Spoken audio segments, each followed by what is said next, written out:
guys. So எல்லாரும் தமிழ் பார்த்துட்டு தான் உள்ளே வந்திருப்பீங்க. இந்த வீடியோ எதுக்கு அப்படின்னு பார்த்தீங்கன்னா, ரீசெண்டாக நம்மளோட IBPS கிளர்க் எக்ஸாம் முடிஞ்சிச்சு இல்லையா? அப்போ நிறைய பேர் கால் பண்ணியிருந்தாங்க. கால் பண்ணி மேம் ப்ரிலிம்ஸே கிளியர் பண்ணலை, என்ன தப்பு விட்டோன்னு எங்களுக்கு தெரியல. ப்ளஸ் என்னென்னா நாங்கள் பேங்க் எக்ஸாம் சில பேர் வந்து நிறைய எக்ஸாம்ஸ் எழுதியிருக்கோம், நாங்கள் பேங்க் எக்ஸாம் ஃபிட் பண்ணலான்னு நினைக்கிறோம், ஒரு வேளை வந்து இது எங்களுக்கு சரிப்பட்டு வராது, TNPSC சைட் கான்சென்ட்ரேட் பண்ணலான்னு நினைக்கிறோம். அந்த மாதிரினா நிறைய பேர் சொன்னாங்க. ஒரு விஷயம் தான், ஒன்று வந்து நம்ம உள்ளே வரோன்றதுக்கு நிறைய ரீசன். ஒரு எக்ஸாம் படிக்க போகிறோம் அப்படின்னா எக்ஸ்டர்னல் ஃபேக்டர்ஸ் எவ்வளோ வேணாலும் இருக்கலாம். பட் நம்ம இன்டர்னலாக நம்மளோட ஸ்ட்ரென்த் என்ன, நம்மளோட வீக்னஸ் என்ன, நம்மளுக்கு இதில் இன்ட்ரெஸ்ட் இருக்கா இல்லையா, அதெல்லாம் தெரிஞ்சு நம்ம ஒரு விஷயத்துக்குள்ளே வரோம் இல்லையா, நம்ம ஹோல் ஹார்ட்டடாக ஒரு விஷயத்துக்குள்ளே வரோம் இல்லையா. ஸோ அதுதான் வந்து சீக்கிரமாக நம்மளுக்கு வந்து வெற்றியை தரும். சீக்கிரமாக இல்லாட்டியும் கன்சிஸ்டண்ட்டாக போராடினா கண்டிப்பாக அந்த வழியில் நம்ம போனோம் அப்படின்னா வெற்றியை தரும். இதே இது வந்து நம்ம நிறைய பேர் வந்து ஒரு எக்ஸாம் போகிறோம், போயிட்டு வந்து இது எனக்கு பிடிக்கல, இந்த எக்ஸாம் இந்த சப்ஜெக்ட் வரலை அப்படின்றதுனால சிலர் வந்து வெளில வந்து நான் வேற எக்ஸாம் போகிறேன் அப்படின்ற மாதிரி ட்ரை பண்ணுவாங்க. ஸோ பிகினர்ஸ்க்கான வீடியோ தான் இது எக்ஸ்க்ளூசிவாக. கம்ப்ளீட்டாக பார்த்தீங்கன்னா நீங்கள் பிகினர் ஒரு எக்ஸாம்குள்ளே நான் போகலான் இருக்கேன் அப்படின்னா நீங்கள் என்னென்ன எக்ஸாம்ஸ் சூஸ் பண்ணலாம், இதெல்லாம் வந்து இந்த எக்ஸாம் வந்து உங்களோட ஸ்ட்ரென்த் இதுவாக இருந்துச்சு அப்படின்னா நீங்கள் இந்த எக்ஸாம் சூஸ் பண்ணலாம் அப்படின்னு சொல்லிட்டு உங்களுக்கு ஒரு தெளிவான வந்து ஒரு ஐ ஓப்பனராக இந்த வீடியோ கண்டிப்பாக இருக்கும். ஸோ வாங்க வீடியோக்குள்ளே போகலாம். ஸோ வீடியோக்குள்ளே போகிறதுக்கு முன்னாடி நம்ம பேங்கிங்கான வீடியோ கோர்ஸ், அதாவது reasoning, aptitude, English, banking awareness topics இருக்கக்கூடிய வீடியோ கோர்ஸ் அவைலபிளாக இருக்குது. நம்ம crackwithjack.com போனீங்க அப்படின்னா அவைலபிளாக இருக்கும். ஸோ டோட்டல் ப்ரைஸ் பார்த்தீங்க அப்படின்னா 999 வேணும் அப்படின்னா நீங்கள் வாங்கி யூஸ் பண்ணிக்கலாம். இப்போ மெயின்ஸ் எக்ஸாம் எழுதுகிறவங்க நீங்கள் வேணும் அப்படின்னா அந்த மெயின்ஸ்க்கான PDF கோர்ஸ் வாங்கி யூஸ் பண்ணிக்கலாம். Okay, so first of all பார்த்தீங்க அப்படின்னா நம்ம பேங்கிங்லேருந்தே ஸ்டார்ட் பண்ணுவோமே. பேங்கிங் பொறுத்த வரைக்கும் இதெல்லாம் பார்க்குறதுக்கு முன்னாடி பேங்கிங் அண்ட் இன்சூரன்ஸ் ரெண்டுக்குமான சிலபஸ் ஒன்று தான். இது கம்ப்ளீட்லி ஃபார் பிகினர்ஸ் மட்டும் இல்லாமல் நீங்கள் வேறு ஏதாவது ஒரு எக்ஸாம் ப்ரிப்பேர் பண்ணணும், அதாவது வந்து நான் இந்த எக்ஸாம் ப்ரிப்பேர் பண்ணுறேன், ஆல்டர்னேட்டிவாக இதுவும் ப்ரிப்பேர் பண்ணலாம்னு நினைக்கிறேன் அப்படின்ற மாதிரி கேசஸ் இருப்பீங்க இல்லையா. ஸோ உங்களுக்கான எக்ஸாம்ஸ் தான், உங்களுக்கான வீடியோ தான் இது. ஓகே, ஸோ நிறைய வருஷம் ப்ரிப்பேர் பண்ணிட்டு இருக்கீங்க அப்படின்னா நீங்கள் எந்த பாத்தில் போகிறீங்களோ அதே பாத்தில் நீங்கள் ஸ்டடியாக இருந்தீங்கன்னா அதே பாத்திலே ட்ராவல் பண்ணுங்கள். கன்சிஸ்டண்ட்டாக இருந்தீங்க அப்படின்னா கண்டிப்பாக வெற்றி உங்களுக்கே. Okay, so bank exams and insurance exam பொறுத்த வரைக்கும் மேஜர் ரெக்ரூட்மெண்ட்லாம் பார்த்தீங்கன்னா இந்த SBI, IBPS, RBI பொறுத்த வரைக்கும் ஸ்டேட் பேங்க் ஆஃப் இந்தியா நம்மளுக்கே தெரியும். அதில் பார்த்தீங்கன்னா SBI ப்ரொபேஷனரி ஆஃபீஸர் நோட்டிஃபிகேஷன் விடுறாங்க, SBI ஜூனியர் அசிஸ்டன்ட் வேகன்சிஸ் விடுறாங்க, and SBI SO specialist officers vacancy விடுறாங்க. ஸோ இதில் பார்த்தீங்க அப்படின்னா இந்த ஸ்பெஷலிஸ்ட் ஆஃபீஸர் கேட்டகரி மட்டும் வந்து ஸ்பெசிஃபிக்காக அந்தந்த சப்ஜெக்ட், ஃபார் எக்ஸாம்பிள் வந்து கம்ப்யூட்டர் சயின்ஸாக இருக்கலாம், அக்ரிகல்ச்சராக இருக்கலாம். ஸோ அவங்கவுங்களோட சப்ஜெக்ட் ஓரியன்ட் எக்ஸாம் இது. ஓகே, மித்தபடி SBI PO அண்ட் கிளர்க்கெல்லாம் பார்த்தீங்கன்னா சிமிலரான சப்ஜெக்ட் வந்து, அதாவது பேட்டர்ன் வந்து சிலபஸ் வந்து சிமிலர் தான். ஓகே, ஸோ IBPS பார்த்தீங்க அப்படின்னா அதே probationary officer, clerk and SO விடுறாங்க. அண்ட் RRB பார்த்தீங்கன்னா IBPS RRB, அதாவது ரீஜனல் ரூரல் பேங்க் இருக்கு இல்லையா, ஸோ அவங்க வந்து நிறைய நோட்டிஃபிகேஷன்ஸ் வராங்க. அதில் மேஜராக இருக்கக்கூடியது தான். ஆக்சுவலாக ஒரு விஷயம் கன்சிடர் பண்ணிக்கோங்க, நம்ம எல்லா எக்ஸாம்ஸும் சொல்ல போகிறது கிடையாது. அதாவது கொஞ்சம் நிறைய எக்ஸாம் அதெல்லாம் சொல்லணும் அப்படின்னா கண்டிப்பாக ஒரு மணி நேரம் கொடுத்தா கூட நம்மளுக்கு பத்தாது. Central government, state government vacancies என்னென்ன இருக்குது, என்னென்ன எக்ஸாம்ஸ் விடுறாங்கன்னு சொல்லிட்டு நம்ம இன்னைக்கு பார்க்க போகிறது மேஜராக நடக்கக்கூடிய வேகன்சிஸ், மேஜராக வந்து வரக்கூடிய வேகன்சிஸ் இருக்கக்கூடிய எக்ஸாம்ஸ் தான் வந்து நம்ம இன்னைக்கு பார்க்க போகிறோம். ஓகே, ரீஜனல் ரூரல் பேங்க்ஸில் பார்த்தீங்க அப்படின்னா அதே மாதிரி ப்ரொபேஷனரி ஆஃபீஸர் அண்ட் கிளர்க் இதெல்லாம் பார்த்தீங்கன்னா நிறைய வேகன்சிஸ் வரக்கூடியது. பட் இப்போ வந்து ஒரு ரியாலிட்டியை நம்ம பேசணும்னா எஸ் கம்மியாகிட்டு தான் வருது. பட் அதுக்குன்னு வந்து வேகன்சிஸ் கம்மியாகிட்டே வருதுல்ல, அதெல்லாம் வந்து நீங்கள் சொல்ல மாட்டீங்க அப்படின்னு நீங்கள் கேட்டீங்க அப்படின்னா வேகன்சிஸ் அதிகமாகுது, குறையுது, அதெல்லாம் ஆல்டர்னேட்டிவாக நடந்துட்டு தான் இருக்குது. அதுக்குன்னு வந்து வேகன்சிஸே கண்டிப்பாக பேங்க் எக்ஸாம்ஸில் பேங்க்ஸில் வந்து வராது அப்படின்ட்டு சொல்ல முடியாது நம்மளால. எஃபர்ட் போடுறவங்க வந்து எனக்கு பேங்க் தான் செட் ஆகும்னு நினைக்கிறவங்க வந்து நீங்கள் எஃபர்ட் போடலாம் ஆட்டோமேட்டிக்காக, கண்டிப்பாக வந்து அதில் தவறே கிடையாது. ஓகே, அடுத்தது பார்த்தீங்கன்னா RBI, Reserve Bank of India. So RBI பொறுத்த வரைக்கும் அசிஸ்டன்ட், RBI கிரேட் பி இந்த மாதிரி எக்ஸாம்ஸ் இருக்கு. அடுத்து பார்த்தீங்கன்னா இண்டிவிஜுவல் பேங்க்ஸஸ்லாம் வந்து நிறைய வந்து அவங்கவுங்க ஓன் ரெக்ரூட்மெண்ட் ப்ராசஸ்லாம் விடுறாங்க. ஜம்மு அண்ட் காஷ்மீர் பேங்காக இருக்கட்டும், ப்ளஸ் இன்சூரன்ஸ் எக்ஸாம்ஸ்லாம் இருக்கு. LIC, AAO, NICL, ONGC. So இந்த மாதிரி எக்ஸாம்ஸ்லாம் நிறையா இருக்குது. லிஸ்ட் ஆஃப் எக்ஸாம்ஸ் இதில் இருக்குது. பட் இதில் பொறுத்த வரைக்கும் நம்ம எக்ஸாம்ஸ் ஒன்றா பார்க்க போகிறது இல்லை. More or less like banking and இன்சூரன்ஸ்க்கான சிலபஸ் என்ன அப்படின்னு பார்த்தீங்கன்னா இதுதான் இருக்க போகுது உங்களுக்கு. ஆப்டிடியூட், ரீசனிங், இங்கிலீஷ், இது மூணும் பார்த்தீங்கன்னா ப்ரிலிமினரி லெவல் ஸ்டேஜ் 1. ஓகே, அடுத்த கட்டத்தில் பார்த்தீங்க அப்படின்னா இன்க்ளூடிங் கரண்ட் அஃபேர்ஸ் இருக்கும். ஓகே, அடுத்து செகண்ட் ஸ்டேஜ் மெயின்ஸ் எக்ஸாம் போனீங்கன்னா அதுலேயும் ஆப்டிடியூட் இருக்கும், ரீசனிங் இருக்கும், இங்கிலீஷ் இருக்கும், கரண்ட் அஃபேர்ஸ் இருக்கும். இதில் ரீஜனல் ரூரல் பேங்க்ஸ் இருக்கு இல்லையா, RRB பொறுத்த வரைக்கும் இங்கிலீஷ் ஃபர்ஸ்ட் ஸ்டேஜுக்கு இருக்காது. ஆப்டிடியூட் அண்ட் ரீசனிங் மட்டும்தான் வந்து ஃபர்ஸ்ட் ஸ்டேஜுக்கு இருக்கும். ஓகே, ஸோ ஒரு சில எக்ஸாம்ஸ் வந்து மென்ஷன் பண்ணியிருப்பாங்க கம்ப்யூட்டர் ஆப்டிடியூட் அப்படின்னு சொல்லிட்டு மெயின்ஸ் லெவலில் ஒரு சில எக்ஸாம்ஸ்லாம் மென்ஷன் பண்ணியிருக்க மாட்டாங்க. Okay, so current affairs, banking awareness, insurance அவேர்னஸ்லாம் வந்து நீங்கள் கான்சென்ட்ரேட் பண்ணணும். இன்சூரன்ஸ் அவேர்னஸ் பொறுத்த வரைக்கும் இன்சூரன்ஸ் எக்ஸாம்ஸ் இருக்குது அப்படின்னா இன்சூரன்ஸ் அவேர்னஸ் கான்சென்ட்ரேட் பண்ணும். ஸோ அவங்களே டாபிக் என்ன அதாவது சிலபஸ் அப்படின்றதும் டாபிக்ஸ் அப்படின்றதும் பர்ஃபெக்டாக மென்ஷன் பண்ணியிருப்பாங்க நோட்டிஃபிகேஷன் கொடுக்குறப்பயே. ஸோ ஒன்ஸ் நீங்கள் ஒரு எக்ஸாம்குள்ளே போறீங்க அப்படின்னா நோட்டிஃபிகேஷனும் தெளிவாக படிங்கள். ஓகே, ஸோ இதுதான் நம்மளோட பேங்க் எக்ஸாம் பொறுத்த வரைக்கும். அடுத்தது பார்த்தீங்க அப்படின்னா ஆக்சுவலாக நம்ம டோட்டலாக நம்ம ஃபைனலாக தான் நம்ம ஒரு கன்க்ளூஷனுக்கு வர போகிறோம். ஸோ அதனால வீடியோ வந்து ஃபுல்லாக பாருங்கள். ஸ்டாஃப் செலெக்ஷன் கமிஷன் பொறுத்த வரைக்கும் நிறைய எக்ஸாம்ஸ் இருக்குது. நம்ம எல்லாத்தையும் நம்ம சொல்ல போகிறது கிடையாது. என்னென்ன மேஜர் கேட்டகரிஸ் இந்த பிடிஎஃப்பும் உங்களுக்கு நம்மளோட CWJ டெலகிராம் குரூப்பில் வந்து நான் ஷேர் பண்ணிடுறேன். ஓகே, மேஜராக என்னென்ன எக்ஸாம்ஸ் இருக்க போகுது அப்படின்றது தான் வந்து நான் சொல்ல போகிறேன். அதாவது நிறைய வேகன்சிஸ் இருக்கக்கூடிய exams. CGL combine graduate level, இதுக்கு பார்த்தீங்கன்னா டிகிரி எலிஜிபிள், டிகிரி முடிச்சிருந்தீங்கனாலே நீங்கள் எலிஜிபிள்ப்பா. அடுத்து ஹையர் செகண்டரி உங்களுக்கே தெரியும், +2 நீங்கள் முடிச்சிருந்தீங்க அப்படின்னா வந்து எலிஜிபிள். ஓகே, ஸோ அடுத்தது பார்த்தீங்கன்னா ஜூனியர், இது வந்து அப்ளிகேஷன் டேட் அதோட இருக்கும், ஸ்டார்டிங் டேட் க்ளோசிங் டேட்டோட இருக்கும். அடுத்து ஜூனியர் என்ஜினியர் வந்து ஸ்பெசிஃபிக்காக இன்ஜினியரிங் டிகிரி முடிச்சவங்களுக்காக. அடுத்தது பார்த்தீங்கன்னா MTAS அப்படின்னு சொல்லிட்டு இருக்கும். ஓகே, அதாவது மல்டி டாஸ்கிங் ஸ்டாஃப் அப்படின்னு சொல்லிட்டு அந்த MTS பொறுத்த வரைக்கும் தான் இருக்கு பாருங்க. MTS பொறுத்த வரைக்கும் என்ன அப்படின்னா நீங்க 10th பாஸே வந்து அதுக்கு எலிஜிபிள் தான். ஓகே, இது தவிர்த்து நிறையா இருக்கு, Delhi police, sub inspector, so இந்த மாதிரி நிறைய கேட்டகரிஸ் இருக்கு. பட் இந்த 3 வந்து மேஜரா, இந்த ஸ்டெனோ இதெல்லாம் வந்து அடிக்கடி கால்ஃபர் பண்ணுவாங்க. நிறைய வேகன்சிஸ் இருக்கக்கூடாது, பட் ரொம்ப மேஜராக நிறைய வேகன்சிஸ் இருக்கக்கூடியது இந்த 3, CGL, CHSL and MTS. So இதுக்கான சிலபஸ் என்ன அப்படின்னு பார்த்தீங்கன்னா இந்த aptitude, reasoning, English and general awareness கூட இருக்கும். ஜென்ரல் அவேர்னஸ் பொறுத்த வரைக்கும் ஜென்ரல் அவேர்னஸில் என்னென்ன டாபிக்ஸ் எல்லாம் இன்க்ளூடட் அப்படின்றதும் உங்களுக்கு அங்கேயே கொடுத்துருப்பாங்க. ஃபார் எக்ஸாம்பிள் பார்த்தீங்க அப்படின்னா இந்த இண்டஸ் வேலி சிவிலைசேஷன் இந்த மாதிரி டாபிக்ஸ் எல்லாம், ஸோ என்னென்ன டாபிக்ஸ் அப்படின்றதும் அவங்களே கொடுத்துருப்பாங்க. இப்போ நம்ம பேங்கிங் படிக்கிறவங்க இருக்காங்க இல்லையா, அதில் ஒரு சிலர் SSCயும் கான்சென்ட்ரேட் பண்ணுவாங்க. ஏன் அப்படின்னு கேட்டிங்கன்னா ஆப்டிடியூட் பொறுத்த வரைக்கும் மோரால சிமிலர் டாபிக்ஸ் தான். SSCயில் என்னென்ன டாபிக்ஸ்லாம் ஆட் ஆகும் அப்படின்னா ஒரு சில டாபிக்ஸ் எக்ஸ்ட்ரா ஆட் ஆகும். ட்ரிக்னாமெட்ரி, ஜியாமெட்ரி, அல்ஜிப்ரா இந்த மாதிரி ஒரு சில டாபிக்ஸ் எக்ஸ்ட்ரா ஆட் ஆகும் SSC பொறுத்த வரைக்கும். அதே மாதிரி SSCயோட ரீசனிங் பார்த்தீங்கன்னா பேங்கிங் ரீசனிங்கோட SSC ரீசனிங் ஈஸியான லெவலாக தான் இருக்கும். ஓகே, அடுத்தது பார்த்தீங்கன்னா இங்கிலீஷ் பொறுத்த வரைக்கும் பார்த்தீங்கன்னா அது ஃபார் எக்ஸாம்பிள் வந்து இந்த பேங்க் எக்ஸாம்ஸ்லாம் நீங்கள் எரர் ஸ்பாட்டிங் கொஷன்ஸ்லாம் பார்த்தீங்கன்னா பெருசாக அப்படியே படா சைஸில் இருக்கும். ஆனால் இதெல்லாம் டைரெக்டாக ரூல்ஸ் அப்ளை பண்ணுற மாதிரி தான் இருக்கும். ஸோ ஆனால் SSC பொறுத்த வரைக்கும் வொக்காப் ரொம்ப இம்பார்ட்டண்ட்டாக இருக்கும். இடியம்ஸ் அண்ட் ஃப்ரேசஸ் அதெல்லாம் இருக்கு இல்லையா, ஸோ அதுக்கெல்லாம் ரொம்ப இம்பார்ட்டன்ஸ் கொடுப்பாங்க. இப்போது ஜாபை பொறுத்த வரைக்கும் ஜாப் நேச்சர் இருக்கு இல்லையா, ஜாப் நேச்சர்ன்றது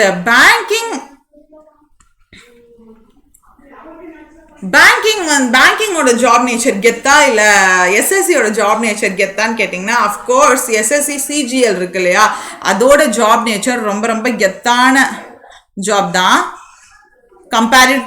கம்பேரிட்டிவ் டு பேங்கிங் பொறுத்த வரைக்கும் பார்த்தீங்கன்னா PO, கிளர்க் மேஜரா இந்த 2 கேட்டகரி இருக்கும்.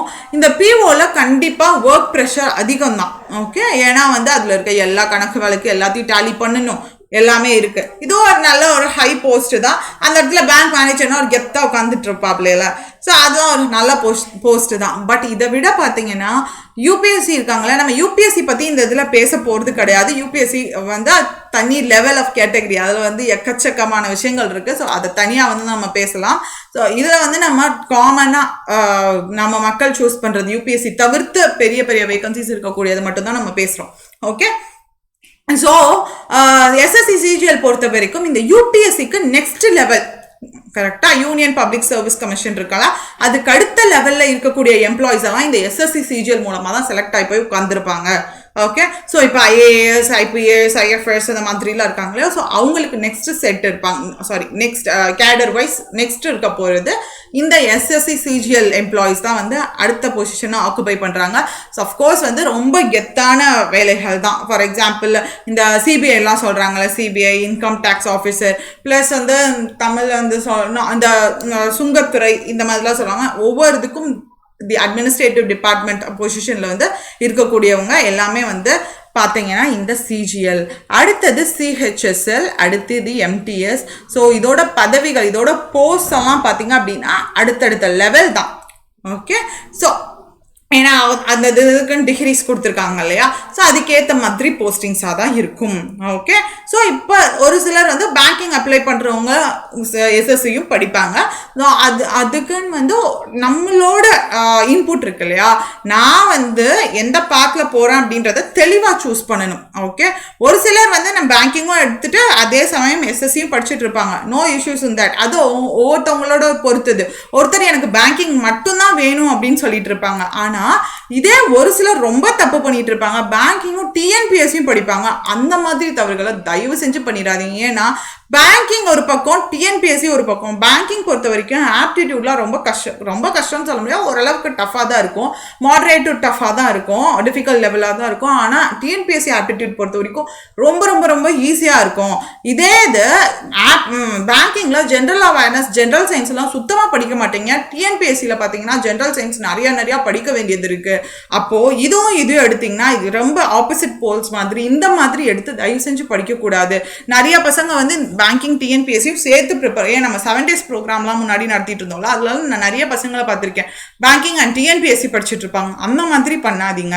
Okay, so banking SSC sometimes படிப்பாங்க. அதுக்கு உங்களுக்கான பொட்டென்ஷியல் இருக்குன்னு நீங்கள் நம்புறீங்கன்னா, எல்லாருக்குமே பொட்டென்ஷியல் இருக்கும். பட் நீங்கள் வந்து பர்சனலாக பிலீவ் பண்ணீங்க என்னால் வந்து கிளியர் பண்ண முடியும், ஸோ ரெண்டுமே நான் படிக்கிறேன்னு நினச்சிங்கன்னா நீங்கள் படிக்கலாம். ஓகே, ஆர் அதர்வைஸ் நான் எனக்குலாம் 2 வேணாம், நான் ஒன்று சூஸ் பண்ணுவேன், அதை நோக்கி தான் போகிறேன், அதை நான் அடிக்கிறேன் அப்படின்னு நினச்சிங்கன்னா நீங்கள் அஃப்கோர்ஸ் தாராளமாக போகலாம். ஒன்றை மட்டுமே கான்சென்ட்ரேட் பண்ணி தாராளமாக ஒன்று அடிச்சிடலாம். ஓகே, அடுத்தது ஆர்ஆர்பி, ரயில்வே ரெக்ரூட்மெண்ட் எக்ஸாம்ஸ். இப்போ ஒவ்வொரு எக்ஸாம்ஸ்லேயும் நம்ம சாதகங்கள் பாதகங்கள் ரெண்டுமே பார்க்கலாம்னு நம்ம சொன்னோம் இல்லையா. ஸோ அட்வான்டேஜஸ் அண்ட் டிஸ்அட்வான்டேஜஸ் பொறுத்த வரைக்கும் இந்த பேங்கிங்கை பொறுத்த வரைக்கும் நீங்கள் பாஸ் ஆனீங்க ஃபெயில் ஆகுறீங்கன்னு வச்சுக்கோங்களேன், பாஸ் ஆகுறீங்க ஃபெயில் ஆகுறீங்கன்னா பிரச்சனை இல்லை. இப்போ இப்போ இந்த மந்த் வந்து நான் ஒரு எக்ஸாமில் ஃபெயில் ஆகுறேன், பிரச்சனையே இல்லை. அடுத்த மந்த்து இன்னொரு நோட்டிஃபிகேஷன் விடுவான், இன்னொரு எக்ஸாமுக்கு நீங்கள் எழுத போயிடுவீங்க. ஆனால் இந்த எஸ்எஸ்சி எக்ஸாம் பொறுத்த வரைக்கும் அப்படி கிடையாது. இயர்லி ஒன்ஸ் தான் இந்த எஸ்எஸ்சி சிஜிஎல் தான் இந்த வருஷம் போகிறாங்கன்னா அடுத்த வருஷம் தான் எஸ்எஸ்சி சிஜிஎல் குவாலிஃபர் பண்ணுவான். அதே மாதிரி எஸ்எஸ்சி சிஹெச்எஸ்எல் எம்டிஎஸ் இதெல்லாம் வந்து ஏர்லி ஒன்ஸ் தான் வந்து குவாலிஃபர் பண்ணிட்டே இருக்காங்க. அப்போது மோராலாஸ் இந்த மாதிரி தான் வந்து வந்துட்டு இருந்திருக்கு. அப்போ இது இன்னும் அடுத்த 1 year நீங்க வெயிட் பண்ணணும். ஸோ எனக்கு வந்து அந்த மாதிரி வந்து என்னால் வெயிட் பண்ண முடியாது, நான் வந்து ரொம்ப டிமோட்டிவேட் ஆயிடுவேன் அப்படின்னு நினைக்கிறவங்க வந்து இதை சூஸ் பண்ணலாம். ஆர் அதை சூஸ் பண்றது உங்களோட மைண்ட் செட்டை பொறுத்து. ஏன்னா ஏரியா ஆஃப் இன்ட்ரெஸ்ட் வச்சு சூஸ் பண்ணீங்க அப்படின்னா தான் பெஸ்ட். பிகாஸ் அது இயர்லி ஒன்ஸ் வருது, ட்வைஸ் வருது அப்படின்றதுக்காக சூஸ் பண்ணுறது வந்து தவறான விஷயம்தான். நம்மளோட ஏரியா ஆஃப் இன்ட்ரெஸ்ட் வச்சு சூஸ் பண்ணுறது தான் பெஸ்ட்டாக இருக்கும். அடுத்தது ரயில்வேஸ். இந்த எஸ்எஸ்சி அப்ளை பண்ணுறாங்க இருக்காங்களா, எஸ்எஸ்சிக்குன்னே படிக்கிறாங்க இல்லையா, அவங்க இந்த ஆர்ஆர்பி எக்ஸாம் தாராளமாக அப்ளை பண்ணலாம். பட் இந்த ஆர்ஆர்பி எக்ஸாம் பொறுத்த வரைக்கும் என்னென்னா ஏர்லி ஒன்ஸ் 2 மாதத்துக்கு ஒன்ஸ் வருதுன்னா சொல்லுவேன். அவங்க எப்போ மூடு இருக்கோ அப்போ நோட்டிஃபிகேஷன் ரிலீஸ் பண்ணுவான், அப்போ வரும், அவ்வளோதான். மித்தபடி இப்போதான் வரும் அப்போதான் வரும் அப்படின்லாம் சொல்ல முடியாது. இதில் பார்த்தீங்கன்னா இந்த என்டிபிசி, ஏஎல்பி நான் டெக்னிக்கல் இருக்கு. இதே ஏஎல்பினா லோகோ பைலட் இருக்கு, ஜூனியர் இன்ஜினியர், குரூப் டி, இந்த மாதிரி நிறைய இருக்கு போஸ்டிங்ஸ். ஸோ இதில் சிலபஸ் பார்த்தீங்க அப்படின்னா general intelligence and reasoning, mathematics, general awareness. So இதுதான் வந்து இதோட சிலபஸ். ஸோ மோரல்லஸ் எஸ்எஸ்சிக்கும் இதுக்கும் சிலபஸ் வந்து ஒத்து போகும். ஸோ எஸ்எஸ்சி எழுதுறவங்க தாராளமாக இதுவும் எழுதுவாங்க. ஓகே, அதோட டாபிக்ஸ் எல்லாம் வந்து என்னென்ன டாபிக்ஸ் ஜென்ரல் இன்டெலிஜென்ஸ் ரீசனிங்கில் இருக்குது, ஸோ மேத்தமெட்டிக்ஸில் என்ன இருக்குது, ஜென்ரல் அவேர்னஸில் என்ன இருக்குது அப்படின்றது கொடுத்துருக்காங்க. அடுத்து வந்துருச்சு டிஎன்பிஎஸ்சி பொறுத்த வரைக்கும் எக்கச்சக்கமாக போஸ்டிங்ஸ் இருக்குது. ஆனால் மேஜராக மக்கள் சூஸ் பண்ணுறது பார்த்தீங்கன்னா குரூப் 1, குரூப் 2, குரூப் 4, அடுத்து குரூப் 3 கூட சூஸ் பண்ணுவாங்க. வேகன்சிஸ் நிறையா தான் வரும். இந்த ஹிந்து அறநிலையத்துறை அந்த மாதிரிலாம் இருக்கு இல்லையா. ஸோ தமிழ்நாடு லெவலில் அட்மினிஸ்ட்ரேட்டிவ் டிபார்ட்மெண்ட்ஸ்க்காக எடுக்கப்படுற வேகன்சிஸ் அதாவது கொடுக்குற வேகன்சிஸ் தான் வந்து இந்த டிஎன்பிஎஸ்சி எக்ஸாம்ஸ். ஸோ இதில் பொறுத்த வரைக்கும் பார்த்தீங்கன்னா மோஸ்ட் ப்ராபப்ளி ஏர்லி ஒன்ஸ் வந்து நோட்டிஃபிகேஷன் விட்டுறாங்க. பட் அதில் டிலேஸ் இருக்குது நிறையா. வந்து அதில் ஒரு சின்ன லூப் ஹோல்ஸ் தான் இருக்குன்னு சொல்கிறாங்க. பட் என்ன தான் இருந்தாலும் நீங்கள் கான்ஃபிடெண்ட்டாக வந்து எனக்கு அந்த இடத்துல மார்க் வரும் அப்படின்ற மாதிரி நினச்சிங்க, கான்ஃபிடெண்ட்டாக இருந்தீங்க அப்படின்னா, ஏன்னா நிறையா பேர் வந்து நம்மக்கிட்ட சொல்லுவாங்க டிஎன்பிஎஸ்சி அதெல்லாம் ஃப்ராடு, அதெல்லாம் ஃபுல்லாக ஃப்ராடில் எல்லாரும் அப்படி தான் காசு கொடுத்து தான் போகிறாங்க அப்படின்ற மாதிரி சொல்லுவாங்க. ஆனால் அந்த மாதிரிலாம் வந்து ஃபுல்லு காசு கொடுத்தே போவாங்கன்னா அப்போ படிக்கிறவங்கலாம் யார்? எல்லாமே காசு கொடுத்து தான் ஏமாற்றி தான் போகிறாங்க அப்படின்ற கேஸ்லாம் கிடையவே கிடையாது. அது நம்மளே ஏமாற்றிக்கிறதுக்கு அந்த மாதிரியும் இருக்கலாம். ஏன்னா ஃபுல்லும் எதுலேயுமே ஊழல் இல்லைன்றது சொல்ல முடியாது. ஏன்னா நம்மளே நியூஸ்லலாம் பார்த்துருக்கோம். ஸோ இந்த இதுலலாம் வந்து ஃப்ரார்ஜரி பண்ணி பண்ணியிருக்காங்க அப்படின்னு ஃபோர்ஜரி பண்ணி பண்ணியிருக்காங்க அப்படின்றலாம் பார்த்துருக்கோம். ஆனால் எல்லாமே ஃப்ராடு தான் அப்படின்லாம் நம்மளால சொல்ல முடியாது. ஓகே, ஸோ நம்மளுக்கு தேவை ஒரு வேகன்சி. அந்த ஒரு வேகன்சியில் கண்டிப்பாக நல்ல மார்க் எடுத்தோம் அப்படின்னா கண்டிப்பாக நம்மளுக்கு போஸ்டிங் கிடைக்க போகுது. ஓகே, டிஎன்பிஎஸ்சி சிலபஸ் பொறுத்த வரைக்கும் இங்கே இருக்கு உங்களோட சிலபஸ். ஓகே, இப்போது ஒரே ஒரு விஷயம்தான் என்ன அப்படின்றத நான் எந்த விஷயத்தில் ஸ்ட்ராங்காக இருக்கேன் அப்படின்றத யோசிங்க. நீங்கள் வந்து நீங்களா ஒரு செல்ஃப் அனலைஸ் பண்ணுங்கள். இப்போ எனக்கு ஜென்ரல் சயின்ஸ் எனக்கு வந்து படிக்கிறது பிடிக்கும். நிறையா ரீட் பண்ணுறது, நிறையா கற்றுக்கிறது, நிறையா படிக்கிறது, நிறையா மெமரைஸ் பண்ணுறது அதெல்லாம் பிடிக்கும் அப்படின்னா அஃப்கோர்ஸ் நீங்கள் டிஎன்பிஎஸ்சி சூஸ் பண்ணலாம். ஓகே, இப்போ தமிழுக்கு வந்து ப்ரையாரிட்டி நிறையா டிஎன்பிஎஸ்சி எக்ஸாம்ஸில் இருக்குது. சிலபஸ்லாம் அதுக்கேற்ற மாதிரி கொஞ்சம் மாடிஃபை பண்ணியிருக்காங்க. ஸோ பார்த்தீங்கன்னா எனக்கு தமிழ் ரொம்ப பிடிக்கும். அதே மாதிரி எனக்கு நிறையா மனப்பாடம் பண்ண பிடிக்கும். சயின்ஸ் சப்ஜெக்ட்ஸ் அதெல்லாம் வந்து லேர்ன் பண்ண பிடிக்கும். எனக்கு மோஸ்ட்லி நிறையா வந்து படிக்க பிடிக்கும் அப்படின்னா நீங்கள் டிஎன்பிஎஸ்சி எக்ஸாம் தாராளமாக சூஸ் பண்ணலாம். இதே இது ஆன் தி அதர் சைட் எனக்கு மேத்தமெட்டிக்கல் ஸ்கில் நல்லா இருக்குது, எனக்கு ஆப்டிடியூட் சூப்பராக வரும் அப்படின்ற கேஸில் நீங்கள் ஆப்டிடியூட் சூப்பராக வரும், இங்கிலீஷும் ஓரளவுக்கு நான் பெட்டராக பெர்ஃபார்ம் பண்ணுவேன் அப்படின்ற மாதிரி இருந்தீங்கன்னா நீங்கள் அஃப்கோர்ஸ் வந்து எஸ்எஸ்சி அண்ட் பேங்கிங் ஏதாவது ஒன்று உங்களோட ஏரியா ஆஃப் இன்ட்ரெஸ்ட் பற்றி சூஸ் பண்ணலாம். ஒன்றே ஒரு விஷயந்தான், எனக்கு நல்லா வருன்றது வேற கேஸ். இன்னொன்று வந்து என்னென்னா எனக்கு பிடிக்கும் கற்றுக்கணும் அப்படின்றது ஒரு வேற கேஸ். ஓகே, எனக்கு ஒரு விஷயம் நல்லா வரும் ஆனால் எனக்கு சுத்தமாக பிடிக்காது. கொஞ்சம் நல்லா லிசன் பண்ணிங்க, நான் முடிக்க போகிறோம். எனக்கு ஒரு விஷயம் ரொம்ப நல்லா வரும். ஓகே, ஃபார் எக்ஸாம்பிள் எப்படி சொல்கிறது, இப்போது ட்ராயிங்னு வச்சுக்கோங்களேன். எனக்கு ட்ராயிங் கற்றுக்க பிடிக்கும் ஆனால் எனக்கு சுத்தமாக வரல ட்ராயிங். ஓகே, அப்படின்ற கேஸில் நீங்கள் எப்படினாலும் முட்டி மோதி ட்ராயிங் கண்டிப்பாக கற்றுப்பீங்க. ஏன்னா அது உங்களுக்கு பிடிச்சிருக்கு, நீங்கள் ட்ராயிங் கற்றுக்கணும்னு நீங்கள் விரும்புகிறீங்க, அதனால கண்டிப்பாக நீங்கள் கற்றுப்பீங்க. இதே இது எனக்கு சுமாராக வரும் ஆப்டி, ஆனால் வந்து பார்த்திங்கன்னா எனக்கு சுத்தமாக போர் அடிக்குது, பிடிக்கவே மாட்டேங்குது அப்படின்ற கேஸில் நீங்கள் தயவு செஞ்சு பிடிக்காத ஒரு விஷயத்த யார் உங்களை உந்தி தள்ளினாலும் உங்களால் வந்து எடுக்கவே முடியாது, உங்களால் அதில் வந்து ஷைன் பண்ணவே முடியாது. உங்களோட இன்ட்ரெஸ்ட் எதில் இருக்குன்னு பாருங்கள். ஓகே, ஸோ நீங்கள் இன்னொரு டைம் நான் அதை ஸ்ட்ரெஸ் பண்ணி சொல்கிறேன். எனக்கு நல்லா வரும்ன்ற விஷயம் வேறு, எனக்கு நல்லா வரும் ஆனால் பிடிக்கல, எனக்கு ஓரளவுக்கு வரும் சுமாராக ஆனால் பிடிக்கல அப்படின்றது ஒரு கேஸ். இன்னொன்று எனக்கு சுத்தமாக வராது ஆனால் நான் கற்றுக்கணும்னு நினைக்கிறேன் அப்படின்றது ஒரு கேஸ். இந்த ரெண்டுமே வேறு கேஸ். ஸோ உங்களுக்கு ஓரளவுக்கு சுமாராக வரும் அப்படின்னாலுமே எனக்கு பிடிக்கல அப்படின்ற ஒரு விஷயத்தை யார் உங்களை ஸ்ட்ரெஸ் பண்ணி போக வச்சாலும் உங்களால் போக முடியாது. அதனால் உங்களுக்கு எந்த விஷயத்தில் இன்ட்ரெஸ்ட் இருக்குது, எது உங்களுக்கு வந்து படிச்சிங்கன்னா நல்லா இன்ட்ரெஸ்ட்டோட படிப்பீங்க. ஆப்டி போடணும் அப்படின்னா ரொம்ப இன்ட்ரெஸ்ட்டாக இருக்கும் எனக்கு அப்படின்னா நீங்கள் அஃப்கோர்ஸ் நீங்கள் வந்து பேங்கிங் சூஸ் பண்ணலாம், இல்லை எஸ்எஸ்சி சூஸ் பண்ணலாம். ஸோ இந்த மாதிரி உங்களோட ஏரியா ஆஃப் இன்ட்ரெஸ்ட்டை ப்ரையாரிட்டைஸ் பண்ணி எக்ஸாமை சூஸ் பண்ணுங்கள். ஒன்றுன்னு சொல்லி மாற்றி வந்து வச்சுட்டு இருக்காதீங்க காலை. நீங்கள் எதில் ஃபோக்கஸ் பண்ணுறீங்களோ அதில் தெளிவாக போங்க. தெளிவாக போய் அதில் போஸ்டிங் அடிக்க பாருங்கள். ஸோ எல்லாருக்கும் ஆல் த பெஸ்ட், ரொம்ப பெரிய ஆல் த பெஸ்ட். நம்ம சிடபிள்யூஜே எப்பயுமே வந்து உங்களுக்கு எல்லா விஷயத்துலையுமே வந்து சப்போர்ட்டிவாக இருக்கும். ஓகே, நன்றி, வணக்கம்.